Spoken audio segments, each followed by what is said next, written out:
And we have this Excellent. Coulter Substack Unsafe. You have this is really interesting letter from the New York Times executive editor Joe Kahn to staff, writing about what happened with the trans rights activists and leftist activists coming after them.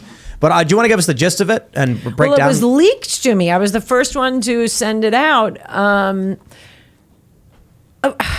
mean, I know this from other reporters at the New York Times that they do still have some serious journalists who know how to do journalism. They're very smart. They're very skilled.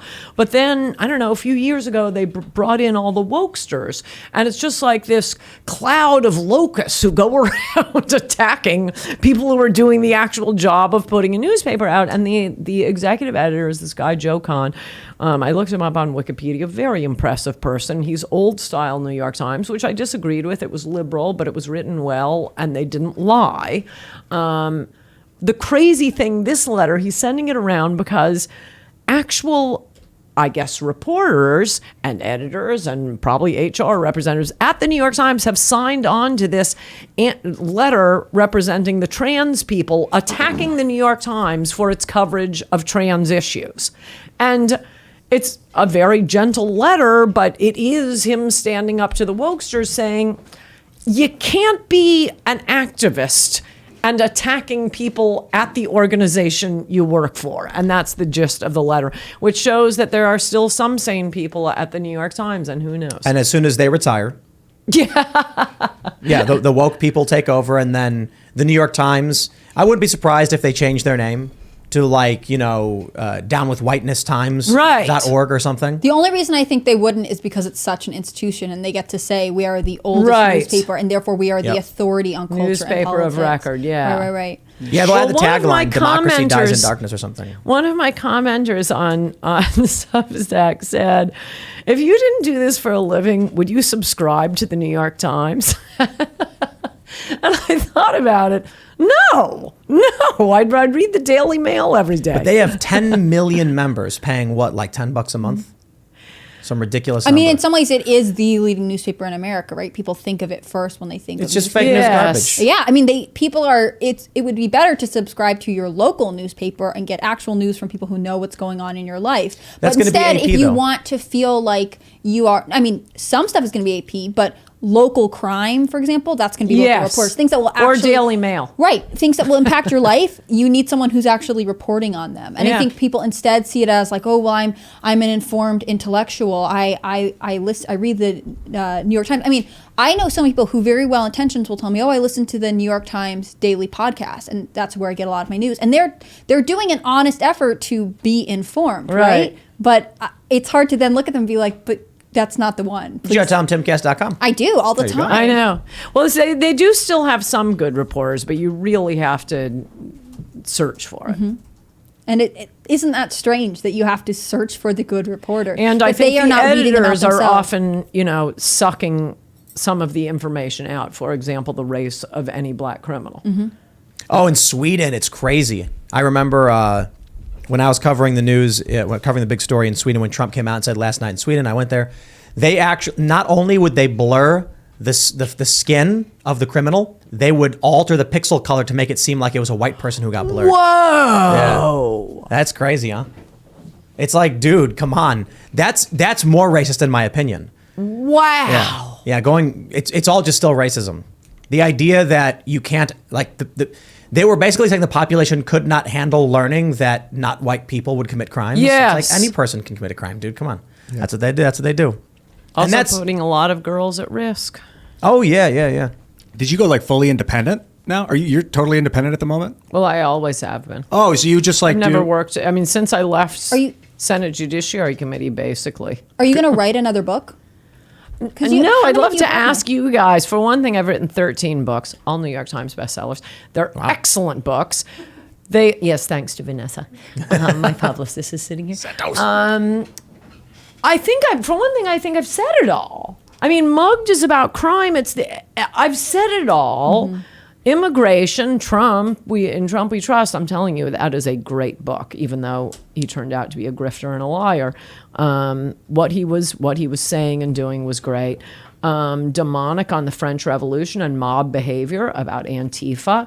I don't think there's any better explanation of that. Treason, the history of a lot of our wars.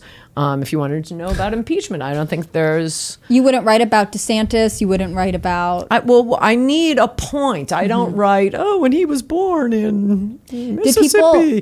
There's got to be a point that I don't think people know. And I think every one of these books...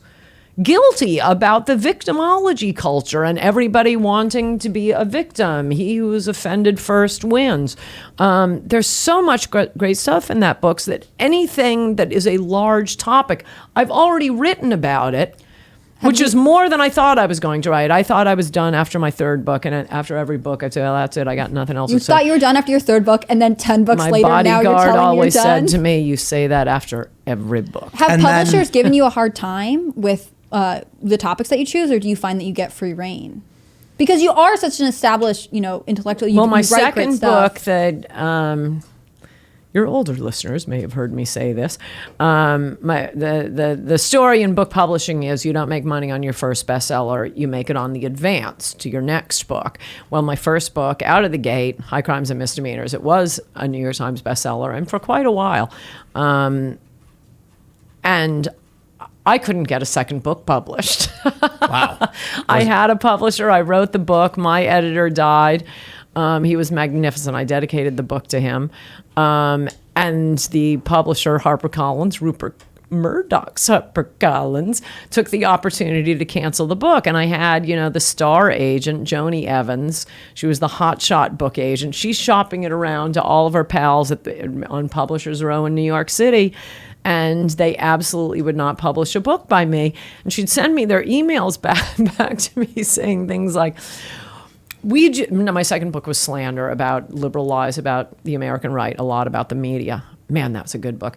And they'd write to her, we do not think this would move the public dialogue forward. What? And I emailed Joni back saying, that's so weird because I thought publishers made money on the basis of how many books sold, not how many inches. They moved the public dialogue. And anyway, it was the #1 book all summer when Crown Publishing finally published it. Wow. And I taunted Publishers Row all year. There's always going to be something to write about because now with defund the police, with crime running rampant, It's all in mugged. Well, but I just mean the next thing's going to come soon, right? The left will come out with some new insane policy idea, and then you're going to be like, oh, heavens me, time to write a book. Have you? Or would you update Adios America because immigration is not getting better? In fact, It's under Biden, it's gotten all worse. there. I think every word is perfect. But you wouldn't add I'm sorry, to it? I'm sounding like Ian now. You True. wouldn't You're update it with humble as always. You wouldn't update it with a new chapter after a Biden term? Biden let in 5 million illegals. I think the book is perfect. It's like going back and trying. Actually, the Mona Lisa isn't that great. You gonna run for office? Touching up It's the moon. wonderful in its simplicity. Run for president. The way or- I talk, no. Well, I don't know. Trump talks, in a crude fashion. It's not crude. It's that, unlike apparently everyone, as we found out today, who works for Fox, I say what I think is true. I mean, this is my intro letter to Substack. I didn't mention any particular conservative network, but it's all about being on TV and having a job. And, okay, you may not like what I'm saying, and maybe sometimes I'm wrong. But you can always be sure that I am saying what I believe to be true. We now have all of the Fox hosts saying they knew Trump's election claims were BS. They knew it was crazy. They thought Giuliani was out of his mind and Cindy Powell was out of her mind. And they're going on TV and presenting it to the viewers. So I blame Fox News as much as Trump for what's happened to the Republican Party and why. Who was it that was saying, did you say you have friends who it was January 6th, they say they'll never vote Republican again? It wasn't me. Oh, maybe it was downstairs in the Maybe pool downstairs. room. Because of the way it was handled.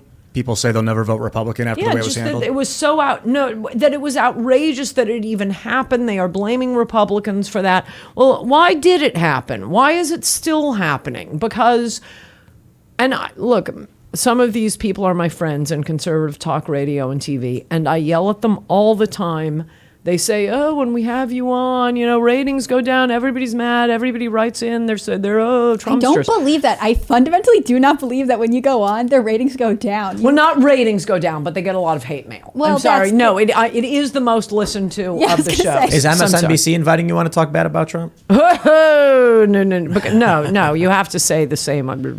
But well, I think what happened, the reason they feel like they're getting more viewers and they're getting less hate mail is after the 2020 election, I have TV on in every room of my house to MSNBC so that I can just walk through the room and hit the mute button and never miss anything they say.